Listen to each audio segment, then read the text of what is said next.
Bismillahirrahmanirrahim. Assalamualaikum warahmatullahi wabarakatuh. Alhamdulillahirrabbilalamin. Assalatu wassalamu ala asrafil anbiya'i wal mursalin Sayyidina Muhammadin wa ala alihi wa sahbihi ajma'in, amma ba'du. Terima kasih kami ucapkan kepada Bapak Profesor Dr. Haji Muhammad Ilyasin MPD dan Bapak Dr. Ahmad Muadin MPD selaku dosen pengampu mata kuliah Perilaku Organisasi dan Kepemimpinan Pendidikan Islam.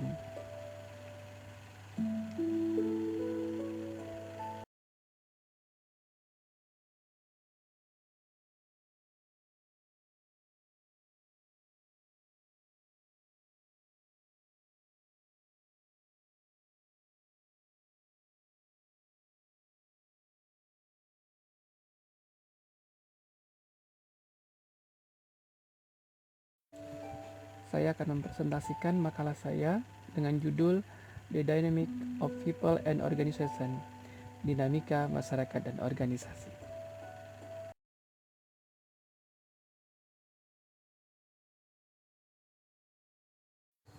Perkenalkan, saya Abdullah Marisi, mahasiswa Pasca Sarjana IAIN Samarinda, Manajemen Pendidikan Islam, Ruang 1.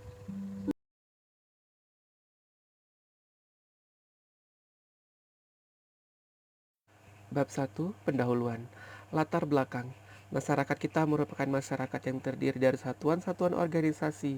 Kita dilahirkan dalam organisasi, dididik, dibesarkan, bahkan bekerja pun tidak lepas dari organisasi. Dan tidak dapat kita pungkiri, hampir semua dari kita melewati masa hidup dengan bekerja untuk kepentingan organisasi. Ini menurut Ed Zioni pada tahun 1985, bahwa peradaban modern pada hakikatnya menunjukkan bahwa organisasi sebagai bentuk pengelompokan sosial yang paling rasional dan efisien, sehingga dengan mengkoordinasikan sejumlah besar tindakan manusia, organisasi mampu menciptakan suatu alat sosial yang mampu dan dapat diandalkan. Dengan demikian, dapat dipahami bahwa manusia selalu hidup bersama dalam kelompok atau organisasi, dan melalui hidup bersama dan bekerjasama tersebut manusia akan lebih mudah mencapai tujuan. Namun di lain pihak, sering terjadi ketidakmampuan orang bekerjasama dan gagal dalam mencapai tujuan bersama.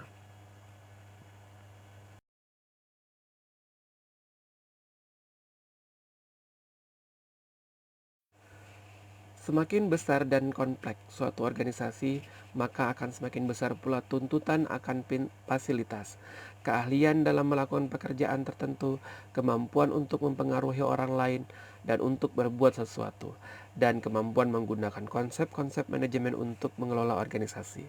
Dalam teori organisasi, kehidupan organisasi tidak hanya tandai oleh adanya kegiatan interaksi anggota-anggotanya secara perorangan ataupun secara bersama, tetapi ditandai pula oleh adanya proses pelaksanaan fungsi-fungsi tertentu dalam organisasi atau disebut juga dengan proses organisasi yang sesuai dengan struktur yang telah ditentukan atau telah ditunjukkan. Sebenarnya hal ini bersifat resiprokal atau timbal balik, sebab proses organisasi akan terjadi bila ada yang menjalankannya, yakni orang yang ada di dalam organisasi tersebut.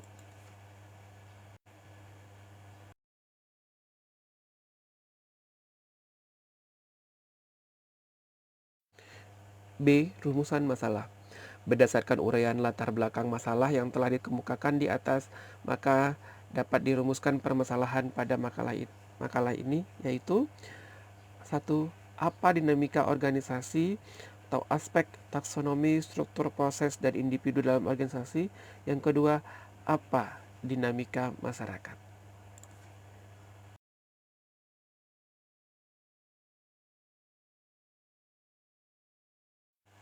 Bab 2, pembahasan. A. Dinamika masyarakat, dan B. Dinamika organisasi.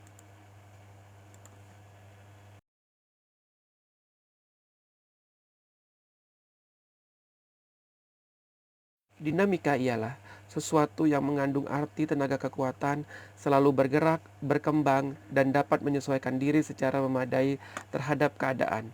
Dinamika juga berarti adanya interaksi antara anggota kelompok dengan kelompoknya secara keseluruhan. Keadaan ini dapat terjadi selama ada kelompok, semangat kelompok yang terus-menerus ada dalam kelompok itu, yang mana kelompok itu bersifat dinamis, artinya dapat selalu berubah dalam setiap keadaan.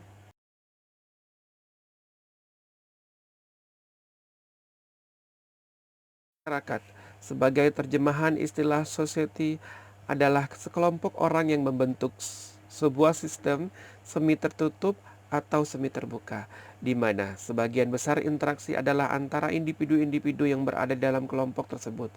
Kata masyarakat sendiri berakar dari kata dalam bahasa Arab musyarak. Lebih abstraknya, sebuah masyarakat adalah suatu jaringan hubungan-hubungan antara entitas-entitas. Masyarakat adalah sebuah komunitas yang independen atau saling tergantung satu sama lain. Umumnya istilah masyarakat digunakan untuk mengacu sekelompok orang yang hidup bersama dalam satu komunitas teratur.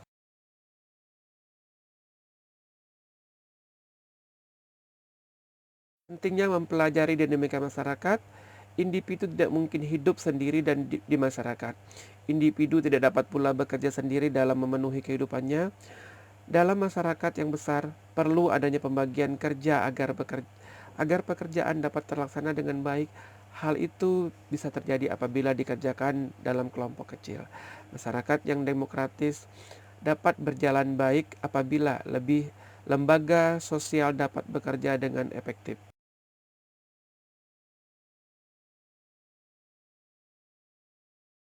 Dalam masyarakat yang modern, sering dibedakan antara masyarakat pedesaan atau rural community dengan masyarakat perkotaan atau urban community.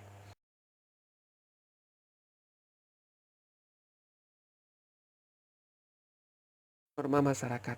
Supaya hubungan antara manusia dalam masyarakat terlaksana sebagaimana diharapkan, maka dirumuskanlah norma-norma masyarakat untuk dapat membedakan kekuatan mengikat. Norma-norma tersebut secara sosiologis dikenal adanya 4 pengertian, yaitu cara atau usage, kebiasaan atau folkways, tata kelakuan atau morals, adat istiadat atau custom.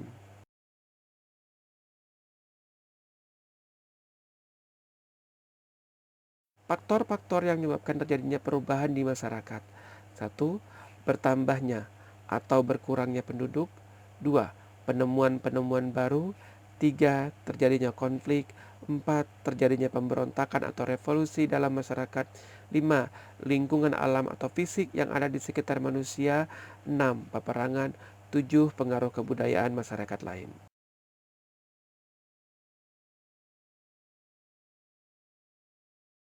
Faktor yang mempengaruhi jalannya proses perubahan. Faktor-faktor pendorong, kontak dengan kebudayaan lain melalui difusi, sistem pendidikan formal yang maju, sikap menghargai hasil karya orang lain, dan keinginan untuk maju. C. Toleransi terhadap perbuatan-perbuatan yang dianggap menyimpang dan bukan merupakan delik. D. Sistem terbuka dalam lapisan masyarakat. E. Penduduk yang heterogen, orientasi ke masa depan, sikap mudah menerima hal-hal yang baru.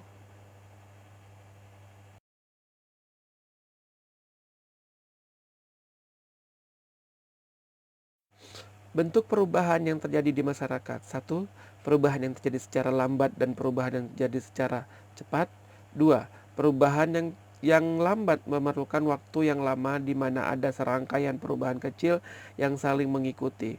Evolusi perubahan yang cepat atau revolusi dapat melalui perencanaan ataupun tanpa perencanaan, di mana ukuran kecepatannya adalah bersifat relatif.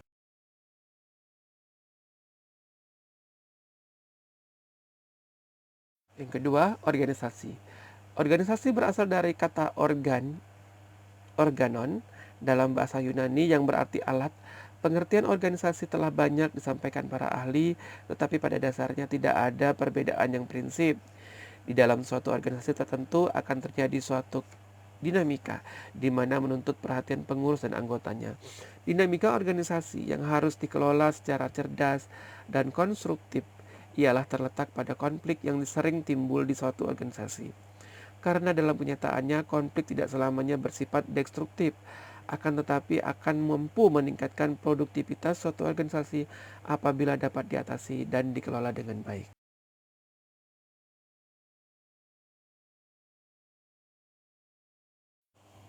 Konflik biasanya timbul dalam organisasi sebagai hasil adanya masalah-masalah komunikasi, hubungan pribadi, atau struktur organisasi.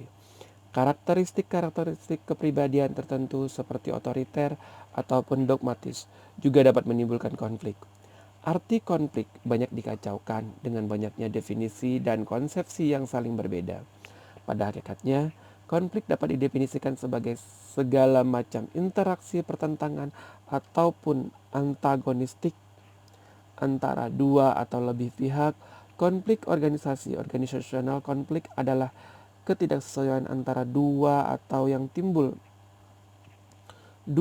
lebih anggota-anggota atau kelompok organisasi yang timbul karena adanya kenyataan bahwa mereka harus membagi sumber daya yang terbatas atau kegiatan-kegiatan kerja dan atau kenyataan bahwa mereka mempunyai perbedaan status, tujuan, nilai, dan persepsi.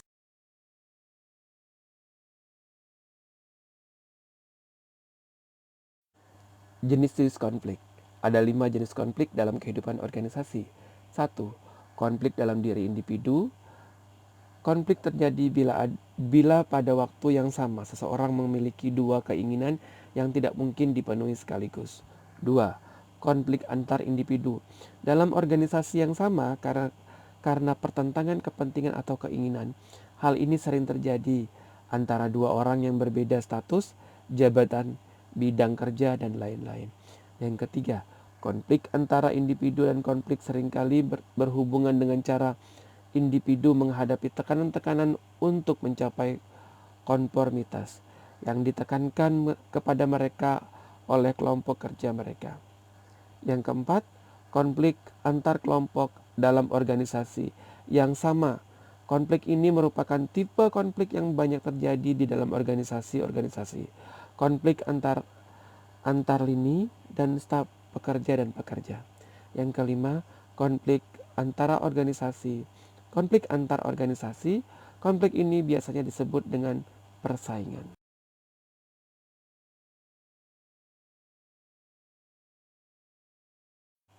Sebab-sebab timbulnya konflik.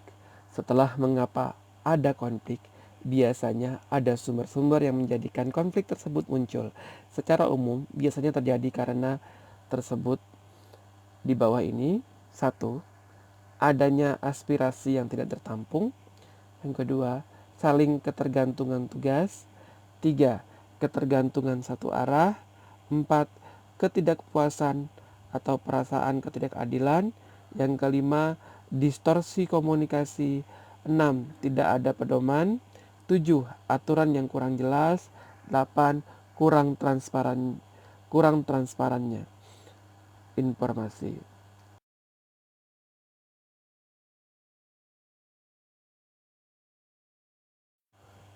Mengendalikan konflik. Konflik agar tidak mengarah ke destruksi atau penghancuran suatu organisasi harus bisa dikendalikan. Antara lain dengan cara sebagai berikut. 1. Harus sering mengadakan musyawarah. 2. Adanya komunikasi dua arah yang enak dan luas. 3. Memberi keadilan pada semua lini. 4. Transparan dalam semua hal. 5. Ada pedoman yang jelas. 6. Ada aturan yang jelas. 7. Semua aspirasi dianggap penting dan dapat dikomunikasikan.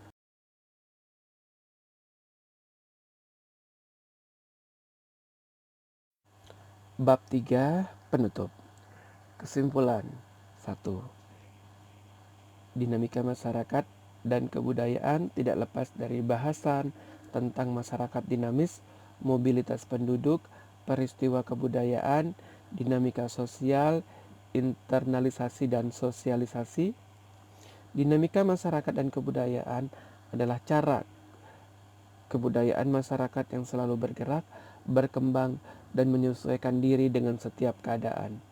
Masyarakat yang dinamis adalah masyarakat yang senantiasa bekerja keras dalam rangka memenuhi kebutuhan dengan segala kekuatan yang dimilikinya. Kebutuhan yang dimaksud adalah kebutuhan yang diperlukan, baik yang berhubungan dengan kepentingan individu maupun kepentingan bersama. Mobilitas penduduk yaitu perpindahan penduduk dari suatu daerah ke daerah yang lain. Mobilitas dibedakan dua, yaitu mobilitas non-permanen atau tidak tetap dan mobilitas permanen atau tetap, atau disebut juga pula dengan imigrasi.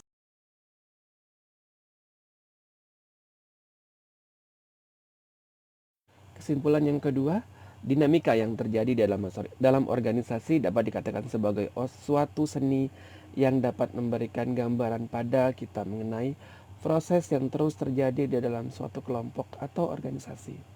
Dinamika yang terjadi tentunya harus mendapat perhatian dari pimpinan dan karyawan organisasi, di mana kedua pihak, baik pimpinan, karyawan, maupun orang lain yang terlibat dalam suatu permasalahan harus duduk bersama dan mengkaji permasalahan yang sedang dihadapi.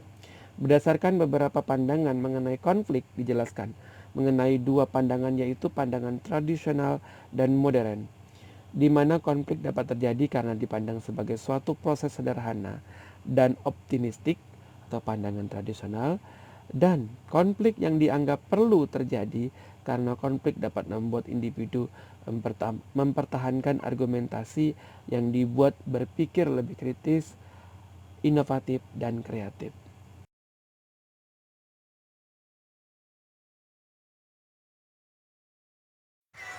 Demikian presentasi saya tentang Dynamic of People and Organization. Semoga bermanfaat untuk kita semua. Assalamualaikum warahmatullahi wabarakatuh.